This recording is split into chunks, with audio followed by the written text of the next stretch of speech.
Boa noite a todos e todas. Estamos aqui hoje iniciando a nossa última aula, né, da nossa jornada aí do EJA. É também uma aula de revisão, né, de tudo que a gente vem trabalhando ao longo desse período que estamos com aulas à distância, né, aulas não presenciais. Então, hoje a gente vai fazer uma revisão para a nossa avaliação, uma avaliação também que vai ser bastante importante para vocês, que é a finalização aí do ensino médio. Primeiramente, eu devo dizer que foi um prazer muito grande, foi uma honra para mim acompanhar vocês aí ao longo desse 1 ano e meio que a gente está junto. E é com muito prazer que eu faço essa aula aí para a gente concluir o conteúdo desse semestre, né?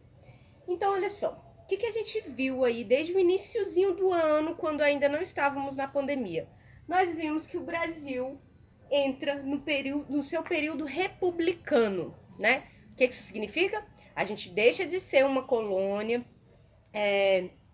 a gente deixa de ser um império, na verdade, né? A gente passa agora a ter um presidente, né? Um regime republicano, né? Principalmente com a Constituição de 1891. Mas antes da gente entrar no período republicano, tem um acontecimento histórico de fundamental importância na história do nosso país, que é a Lei Áurea, que foi a abolição da escravidão no Brasil. Essa lei foi aprovada, foi assinada pela princesa Isabel em 13 de maio de 1888.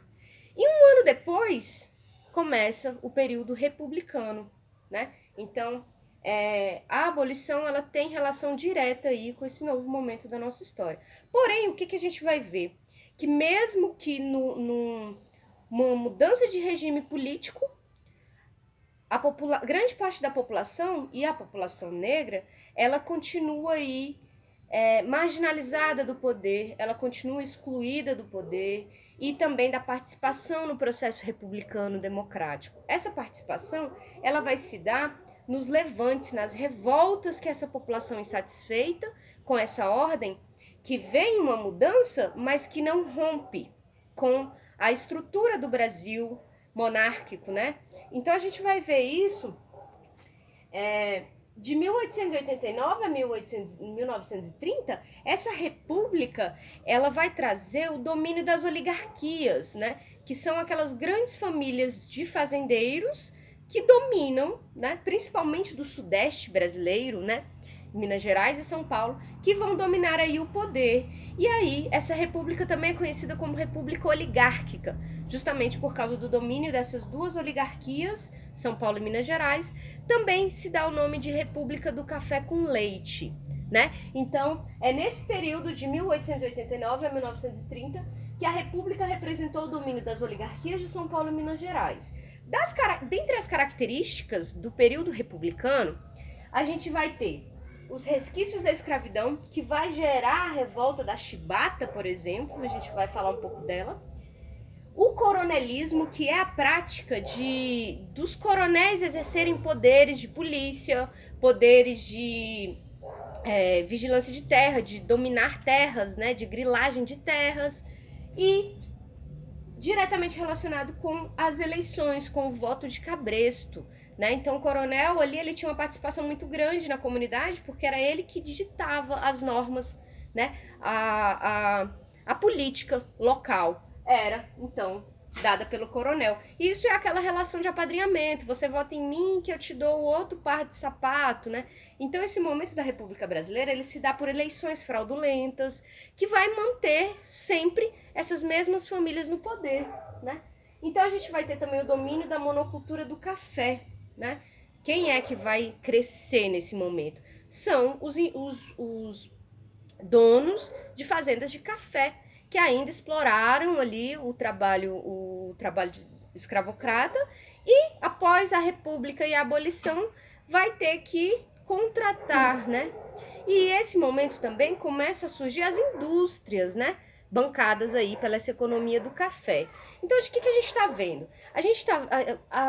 Nosso conteúdo inteiro desse semestre Ele vai do finalzinho do século XIX, de 1888, da abolição, até a Segunda Guerra Mundial.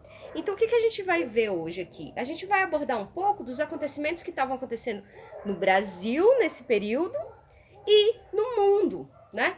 Então, a gente vai fazer esse paralelo. Aqui no Brasil, então, a gente vivia essa república desigual, em que mantinha o poder nas mãos da elite de São Paulo e de Minas Gerais, né? Em que mantinham as mesmas famílias que, antes da república, tinham poder, né? Poder de ter terra, de poder econômico, poder político, né? Então, o que vai acontecer? A Constituição é aprovada, a primeira Constituição republicana, em 1891. Essa Constituição, ela mantém, por exemplo, mulheres, analfabetos, mendigos, longe de qualquer participação política.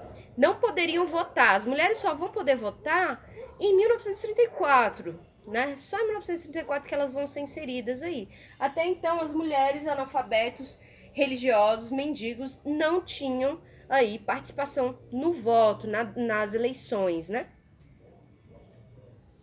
Sem considerar que a Constituição de 1891, ela marginalizou a população negra, criminalizou a população negra, né?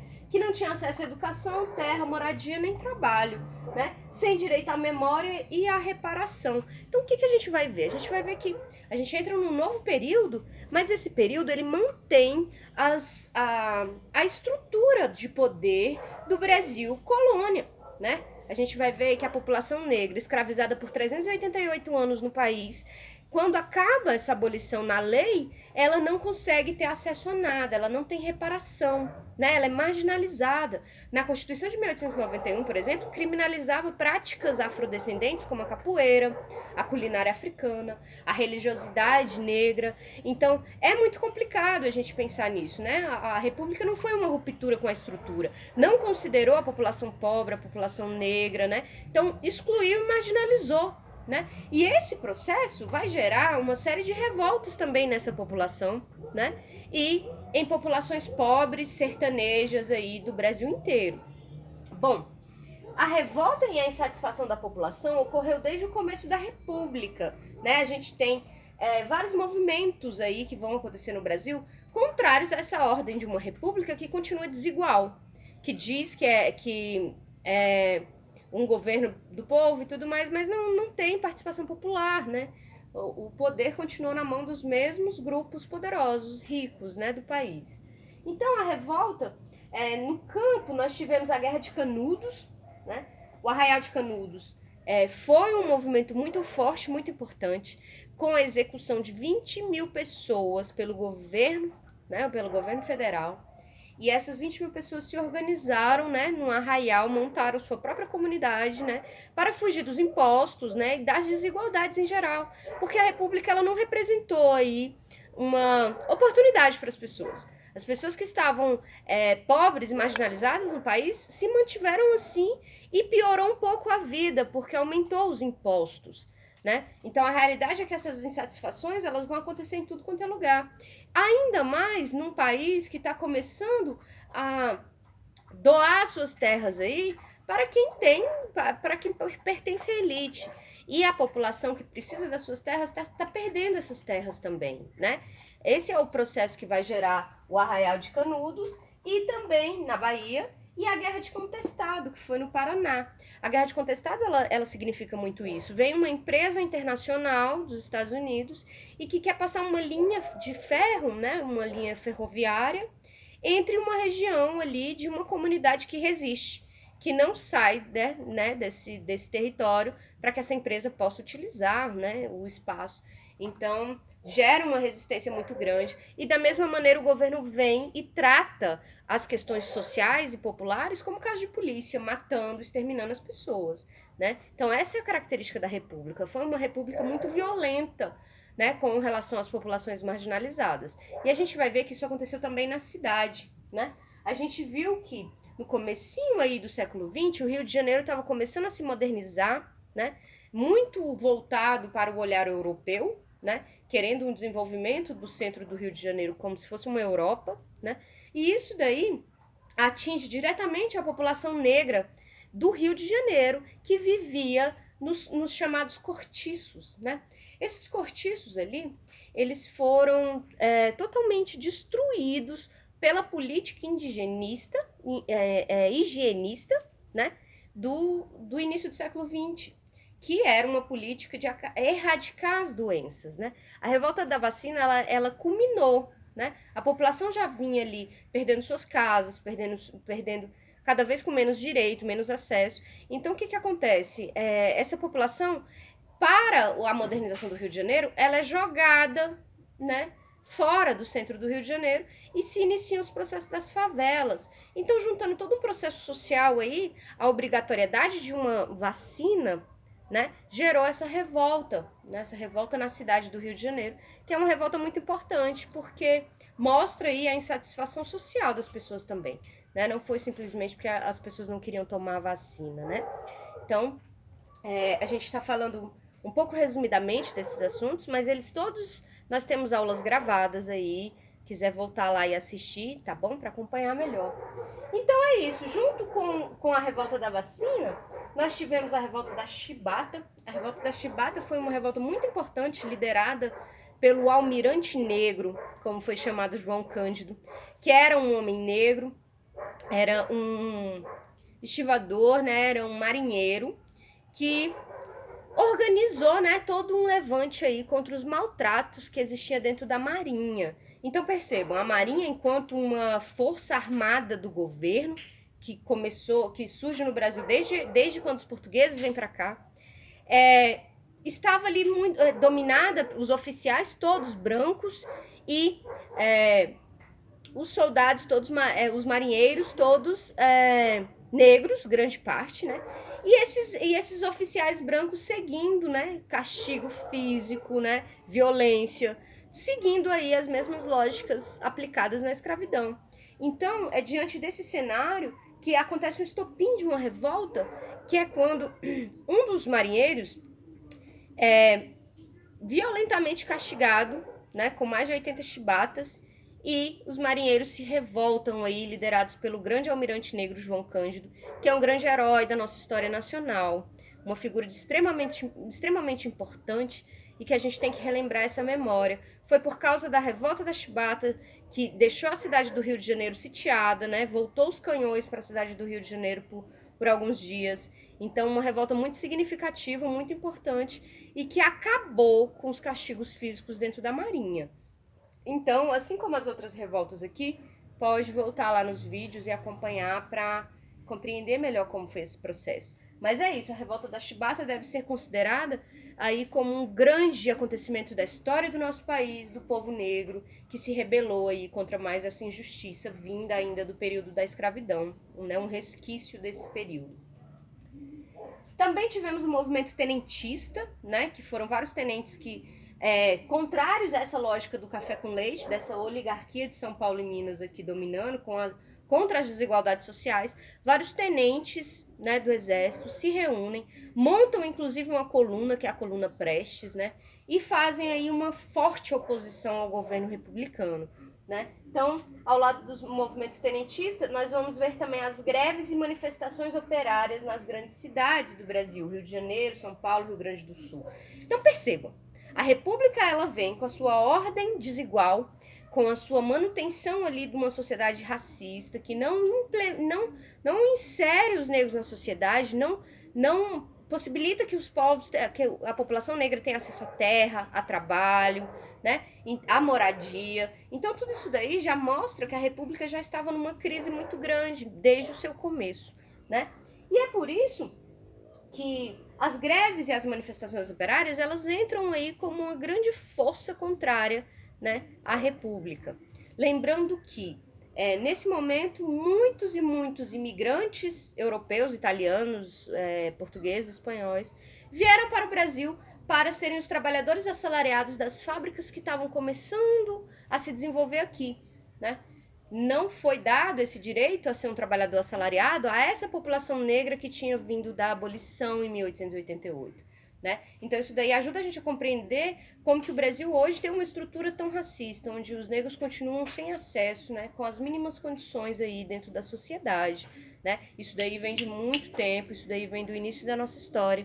E é muito importante compreender grandes movimentos negros contrários a essa ordem desde sempre, né? Como a chibata aqui, como a revolta à vacina e várias outras, né? Então é mais ou menos isso daqui que é o contexto que a gente está vendo da República no Brasil, né? A República, ela começa a entrar em crise bem antes, como a gente já viu. Mas é a crise de 1929 que vai abalar muito também a nossa história, né? E é a partir dessa crise que no ano seguinte a gente vai ter aí o fim da República Velha, né? Como também foi chamada essa República do Café com Leite, né? Mas antes disso, a gente tem que entender o seguinte: esse é o contexto do Brasil. Nesse período, onde a gente está vendo essa ebulição nas cidades, os movimentos contrários a essa Constituição excludente, a essa república, né, desigual, no contexto internacional, a gente está vendo acontecer a Primeira Guerra Mundial, né? E essa Primeira Guerra Mundial, ela traz consigo um elemento aí muito importante para a gente tratar nesse momento, que foi a maior pandemia do século XX, né? Que foi a gripe espanhola. Então, a gente está vendo esse contexto de república aqui, e é dentro desse contexto de república que a gripe espanhola chega também no Brasil, né? A maior pandemia do século XX era um vírus aí que causava tosse, dores, é como se fosse uma gripe bastante forte, né? Que ficou apelidada de gripe espanhola. Porém, mesmo com esse nome, a gripe espanhola ela não surge na Espanha, né? Ela foi chamada de espanhola porque a Espanha, como não estava envolvida na Primeira Guerra Mundial, não tinha censura. Então, a Espanha falava bastante sobre a gripe, né? Então, foi por isso que ela ficou com esse apelido. Mas, na verdade, a gripe espanhola surgiu nos campos de batalha dos soldados dos Estados Unidos na Primeira Guerra Mundial.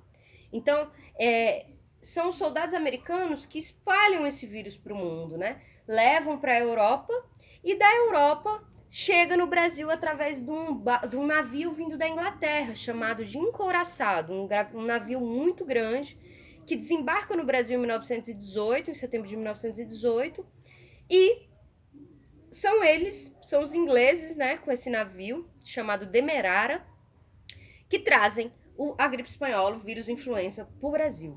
Então nós temos aqui a gripe durou 2 anos e deixou mais mortos que a Primeira Guerra Mundial. Olhem só, a gripe surge no último ano da Primeira Guerra Mundial e deixa mais de 50 milhões de pessoas mortas no mundo inteiro, né? No Brasil, quando a gripe espanhola chegou, muita gente tentou desmerecer ali o seu perigo, né? Foi considerada como uma gripezinha, né? Foi tratada às vezes com humor, né? As pessoas fazendo brincadeiras e tal. Só que de repente a gripe deixou, por exemplo, Rio de Janeiro, São Paulo, até a Amazônia, várias cidades no Brasil, o Brasil inteiro sofreu aí com essa gripe. Não existia serviço de saúde pública no Brasil, né? Então o que você vê? Você vê que as pessoas jogavam os corpos das vítimas da gripe na rua, né? Você teve aí um colapso do sistema funerário e de saúde no país, né? Então a gente vai ver que a gripe espanhola de 1918, 19, ela tem muitas coisas que a gente pode refletir e pode contribuir para a gente pensar essa pandemia que a gente está vivendo hoje, 100 anos depois, né? Então, houveram os negacionistas, que são aqueles que negam que a capacidade perigosa do vírus, né? Haviam muitos que achavam que era só uma gripezinha e tudo mais. O fato é que todas as aulas de 1918, todos os alunos foram passados, teve que se decretar isolamento social, né? Muitas milhares de pessoas mortas, né? A gente tem os dados aí de 35 mil pessoas mortas, dados oficiais, mas muitos não tinham nem condições de enterrar seus mortos, né? A gente tem vários cemitérios no Brasil, em Porto Alegre, e eu vi um também, eu acho que em Alagoas, que foi construído justamente para os mortos da gripe espanhola, né? E isso daí a gente viu hoje nesses tempos atuais que estamos vivendo, cemitérios construídos só para as vítimas da Covid-19, né? Então é muito importante a gente pensar como que a história pode contribuir para a gente pensar, né? Teve um caso da gripe espanhola de um prefeito nos Estados Unidos que ele logo percebeu como funcionava ali, né, a epidemia, e isolou a cidade, seus moradores e tudo mais, e foi uma das cidades que menos teve mortes nos Estados Unidos, né? Então, se a gente volta nesses exemplos históricos, a gente percebe que o isolamento social é uma boa tática aí para uma epidemia, né? Então, quando a gente revisita a gripe espanhola de 1919, a gente consegue ter aí elementos, ferramentas para interpretar o que seria importante, o que a gripe espanhola traz aí de lições para os dias de hoje, né? A importância do isolamento, a importância da gente estar tendo essas aulas, porque a gente não pode aglomerar, né? A epidemia é muito perigosa, né? Foram mais de 35 mil mortos no país, né? Incluindo o presidente da República. Então vejam só, em 1919, o presidente Rodrigues Alves, que tinha sido eleito em 1918, ele morre antes de tomar posse da presidência, justamente da gripe espanhola. Então a gente viu em que questão de semanas e meses, o governo começou a perceber a importância ali de parar as atividades, de fechar comércio, de fechar tudo, para não alastrar ainda mais essa epidemia. Lembrando que a gente não tinha serviço de saúde, então levou ao colapso aí funerário e do sistema de saúde brasileiro como um todo. É muito importante a gente entender que havia muitas semelhanças entre a pandemia da gripe espanhola e da Covid-19. A gripe espanhola ajuda a gente a compreender o que a gente está vivendo hoje, né? Havia muita falta de informação naquela época e fake news, que eu botei aqui. A gente não tinha uma imprensa televisiva, mas a gente tinha muitos jornais e que às vezes publicavam charges, fazendo chacota da doença, ou então falando de remédios que poderiam acabar com a doença, tomar cachaça para acabar com o vírus da gripe. Várias coisas assim eram divulgadas. E a gente percebe que isso também acontece hoje em dia, né? Apesar da gente estar 100 anos na frente, muita desinformação, né? E a desigualdade social, porque as pessoas que são mais pobres, mais afastadas aí do poder econômico, são as que mais estão sendo vítimas dessa doença, né? Isso também aconteceu há 100 anos atrás no Brasil. Então a gente percebe aí que é muito importante voltar na história, compreender, entender aí as lições que a gente tem para o momento presente, né? Muita fake news como agora, negacionismo, que é justamente essas pessoas que dizem que o Covid não existe, ou que a gripe espanhola não existia, que era uma questão fácil de se resolver, só uma gripezinha, né? O isolamento social como forma de conter a epidemia, que foi usado em 1919, colapso social, né, e uma doença que se alastrou por todo o Brasil. Na época também diziam que, como hoje se tenta, dizem por aí que a China que inventou esse vírus, naquela época também diziam que eram os alemães que tinham inventado esse vírus. Então a gente vê aí que mesmo 100 anos depois não mudou muita coisa, né? A gente ainda tem pessoas aí que não acreditam na importância aí do isolamento social e tudo mais. Foi 2 anos, houveram 3 ondas, né? 2 grandes ondas de contaminação da gripe espanhola, né? Na segunda onda entra a América, né? Então a gente precisa entender isso, tomar medidas certas para não ter 2 anos de pandemia aí como foi, né? Em 1919. Porém, nós já estamos aí com mais de 35 mil mortes no Brasil, né? Nós já estamos ultrapassando a marca aqui do que a gripe matou. Para concluir, então, a gripe espanhola ela surge na Primeira Guerra Mundial e ela deixa mais mortos no mundo que a Primeira Guerra, né? Deixando em torno aí de 50 a 100 milhões de mortes no mundo, né? Com mais de 500 milhões de pessoas contaminadas, né? Isso há 100 anos atrás. Então, vamos se ligar aí, é importante sim, a gripe espanhola, ela traz muita coisa para ajudar a gente a entender a pandemia da Covid-19, né? Seguindo, então, vamos voltar um pouco agora para o contexto político do Brasil, né? Todos esses movimentos contra a República no país, o levante operário, gerou aí um ambiente em que a República já estava sendo questionada por vários setores sociais, né? E um grupo da oligarquia de outros estados que não São Paulo e Minas Gerais começou a organizar ali uma aliança, né, para acabar com o regime republicano, né? Uma aliança que colocava em xeque ali a oligarquia, né, de São Paulo e de Minas Gerais. Esse grupo então juntou aí uma parte da oligarquia do Rio Grande do Sul, da Paraíba, de outros estados que foram contrários à República e em 1930 realizam um golpe e acabam então com essa era da nossa história. O Brasil republicano, ele dura até 1930 e é o golpe articulado pela Aliança Liberal que põe o fim à República e inicia a Era Vargas. Então, olha só, essa aliança política que se forma para questionar os republicanos, ela surge num contexto ali em que, mesmo São Paulo tendo perdido as eleições, ele mantém o seu candidato, né, como candidato à presidência da República. O que aconteceu? Não era para ser um paulista, era para ser um mineiro, né? E aí, São Paulo mantém um paulista nas eleições de 1929, né, de 30, e todo um movimento contrário à República se fortalece, se organiza e aproveita essa situação para ir contra o domínio da oligarquia de São Paulo na presidência do país, né? O que a gente viu? O Brasil estava muito voltado ali no Sudeste e tem um país inteiro, né, chamando a atenção do governo. A gente precisa, né, de sair dessa situação que a gente está.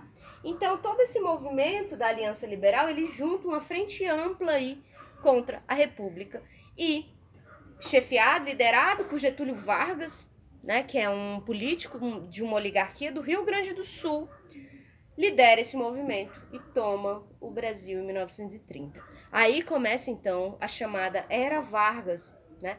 A Era Vargas foi um período muito longo da nossa história, foi um período aí que vai de 1930 até 1945 e que transforma, né, algumas coisas aí no nosso país. Porém, nós veremos que não é novamente, mesmo sendo um movimento que se diz de ruptura, Estado Novo, não é mais República Velha, né? A Era Vargas, um novo momento da história do nosso país, a gente vê que novamente as estruturas de poder elas continuam na mão das oligarquias. Porém, Vargas vai ampliar essa questão, né? Ele vai aumentar essa perspectiva sobre Brasil aí, né? A gente não vai ter só o domínio de São Paulo e Minas Gerais, mas agora a gente vai ter outras forças políticas envolvidas, né, no poder central do Brasil, né? Então, olha só, Vargas, ele era populista, né? O que foi o populismo? O populismo foi um movimento que aconteceu principalmente na América Latina, a partir da década de 30, que era um movimento que queria fazer assim, olha, o povo está se revoltando, o povo está se rebelando, o que a gente faz? A gente garante alguns direitos, né, dos trabalhadores, alguns direitos para essa população e controla para que eles não cheguem a um processo mais radical de revolução, né? Então, o que é o populismo? É essa figura, esses presidentes populistas, como Perón na Argentina, como Getúlio Vargas aqui no Brasil, Cárdenas no México, eles são presidentes que eles vão tentar fazer um acordo entre os patrões e os empregados, né? Um momento aí que a gente vê que o mundo inteiro tá modernizando muito, né? Muitas indústrias, urbanização das cidades, energia elétrica, asfalto, carro, né? Então o mundo já está começando a ter essas grandes transformações e a mão de obra assalariada no Brasil, né? Essa mão de obra assalariada, ela vai fazer greves, manifestações, uma série de processos, como a greve geral de 1917, né? Então vai gerar ali um grande impacto nos patrões, né? E no governo também. Então o Getúlio Vargas vem dessa lógica populista, trabalhista, de não, a gente vai dar carteira de trabalho, a gente vai dar direitos trabalhistas, férias, né? Diminuição da jornada, impedir as crianças de trabalharem e tudo mais.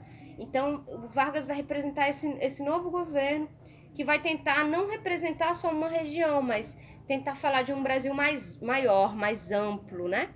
No entanto, que era um governo de Vargas que vai ter a marcha para o oeste, que vai ser ocupado essa parte do centro-oeste, que vai vir a construção de Goiânia na década de 30, né? Então, é um novo momento aí da nossa história.